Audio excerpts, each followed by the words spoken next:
સૌપ્રથમ હું આભારી છું ઈશ્વરનો કે આ તંદુરસ્ત સ્વાસ્થ્ય આપી આજના આ દિવસે અહીં ઊભા રહેવાની શક્તિ આપી. બીજો આભારી છું હું મારા માતા પિતાનો કે આજે આ સ્ટેજ ઉપર ઊભા રહી અને કાવ્ય પઠન કરવું એવા સંસ્કાર કેળવ્યા. અને પછીથી આભારી છું હું આ જનતાનો અને જજ્બાતો કા રંગમંચનો કે જેમણે મને આ સ્ટેજ આપ્યું. ગુજરાતી ભાષા હું જ્યારે એક શિક્ષક છું એટલા માટે વિદ્યાર્થીઓ ભણાવું છું અંગ્રેજી માધ્યમના વિદ્યાર્થીઓને, પણ જ્યારે ગુજરાતીના વિદ્યાર્થીઓ મારી સમક્ષ આવે અને મને કહે તો પેલો ડર કાઢવાનો જે મારો વિષય હોય એ આ જ હોય છે કે ગુજરાતી મારી માં છે તો અંગ્રેજી મારી માસી છે. એટલે મા ઉપર પ્રેમ અને માસી માટે સત્કાર આ તો હોવો જ જોઈએ, પણ જ્યારે ગુજરાતી ભાષા બોલવાનો મોકો મળે ને ત્યારે કોલર વધુ ટાઈટ હોવો જોઈએ. અને એને લઈને આજે પણ એક ગુજરાતી જ લખીને આવ્યો છું. વિચારતો હતો શું લખું, કોના વિશે લખું એમ. પછી થયું કે લાવ એક શિક્ષક વિશે લખું. હું પોતે શિક્ષક છું અને ઘણા શિક્ષકોને પણ સાંભળું છું, તો એક શિક્ષક વિશે લખવાનું મન થયું. અને લખતા કંઈક એવો અવાજ જે અંદરથી નીકળ્યો એ હતો કે હા યાર, હું શિક્ષક થવા માંગુ છું. હા, હું શિક્ષક થવા માંગુ છું. ક્ષણે ક્ષણ શિક્ષણ જગતને જોતો અને શિક્ષણને હું ચાહું છું. ભારતનું ભવિષ્ય ઘડવા હું શિક્ષક થવા માંગુ છું. હું એક શિક્ષક થવા માંગુ છું. સોમ કેરી શીતળતા લઈને બાળકને હું આપું છું અને સૂર્ય કેરું તેજ પૂરવા ઉત્તેજ બાળકને રાખું છું. તેથી હા, હું એક શિક્ષક થવા માંગુ છું. હા, એક શિક્ષક થવા માંગુ છું. સરસ્વતીનો ઉપાસક થઈને વિશ્વે વિહરવા માંગુ છું. સરસ્વતીનો ઉપાસક થઈને વિશ્વે વિહરવા માંગુ છું અને આંખ ઠરે ઈશ્વરની એવા જીવન ઘડવા માંગુ છું. તેથી હા, હું એક શિક્ષક થવા માંગુ છું. હા, હું એક શિક્ષક થવા માંગુ છું.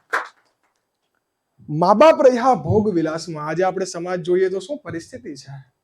બાળક ઘરની અંદર એક ઓરડાની અંદર ફોન લઈને બેઠું છે, મા બાપ એના મિત્રો જોડે મોજની અંદર બાર મોજણી કરે છે. એવા મા બાપ રહ્યા છે ભોગ વિલાસમાં ને બાળકને એકલું ભાડું છું. મા બાપ રહ્યા મોજ શોખમાં ને બાળકને એકલું ભાણું છું. અને આ ટેકનોલોજીના યુગમાં પણ સંસ્કૃતિના સંસ્કારનું સિંચન ચાહું છું. તેથી તો હું એક શિક્ષક થવા માંગુ છું. એક શિક્ષક થવા માંગુ છું.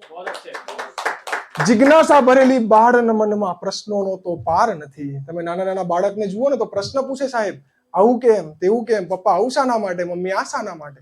તો જિજ્ઞાસા ભરેલા બાળ મનમાં પ્રશ્નોનો પાર નથી અને શિક્ષકના ભરોસે રહ્યા મા બાપ જેની પાસે પ્રશ્નોના જવાબ નથી.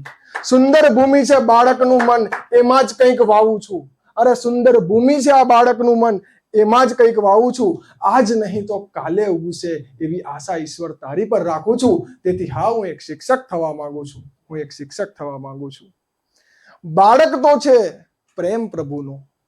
એક વખત એક સરસ દવાખાનાની અંદર વાંચ્યું હતું કે બાળક એ ભગવાને મનુષ્ય ઉપર લખેલો પ્રેમ પત્ર છે. બાળક જ્યારે મારા ઘરમાં આવે ને ત્યારે ભગવાને મારા ઉપર એક પ્રેમ પત્ર લખ્યો છે, આ સમજવું એમ. આ એક દવાખાનાની અંદર વાંચેલું વાક્ય એ આજે મને ગમી ગયું અને એના ઉપર લખાયું કે બાળક પ્રેમ પત્ર પ્રભુનો એ સમજીને વાંચું છું. નિત્ય નવું જાણીને સમજણ વિશ્વ શકલને આપું છું. કહે છે લોકો માસ્તર મને, એ વાતને હું જાણું છું.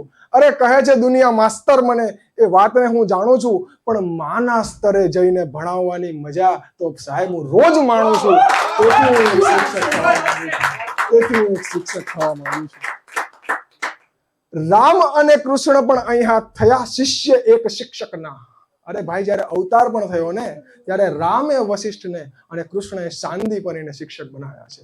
અને અહોભાગ્ય હશે વશિષ્ઠનું અને સાંદીપનીનું, જેણે કે વિશ્વનો જગન્નાથ જેની સામે બેસીને ભણે છે. આ શિક્ષક કેટલો નસીબદાર હશે સાહેબ, વિચાર તો કરો.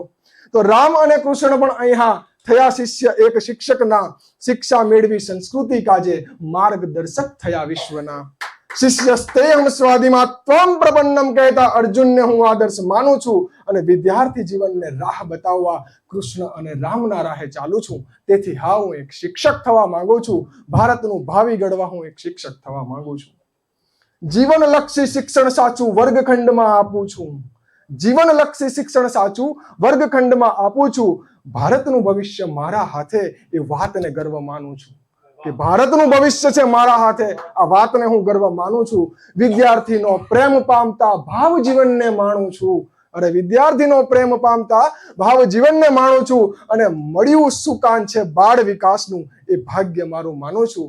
હા, ભારત કેરું ભાવિ ઘડવા હું શિક્ષક થવા માંગુ છું. હું શિક્ષક થવા માંગુ છું. બહુ સરસ. એક વાત અંતે કહેવા માંગીશ કે નથી મને ગેલછા પદ કે પ્રતિષ્ઠા, અંતર નાકો સ્વાર્થ. નથી મને કોઈ ગેલછા પદ કે પ્રતિષ્ઠા, નથી અંતર કો સ્વાર્થ. મહેનત કરીશ હું શિક્ષણ માટે, હું કરીશ કામ પરમાર્થ. નચિકેત જેવા બાળ ગરવા મા બાપનો સહકાર ચાહું છું, અને સાચો શિક્ષક બનવા હું શક્તિ ઈશ્વર પાસે માંગુ છું, માં શારદા પાસે માંગુ છું. ભારતનું ભવિષ્ય ઘડવા હું સાચો શિક્ષક થવા માંગુ છું, હું શિક્ષક થવા માંગુ છું. Thank you so much. બહુ સરસ પીપીટી. મને પણ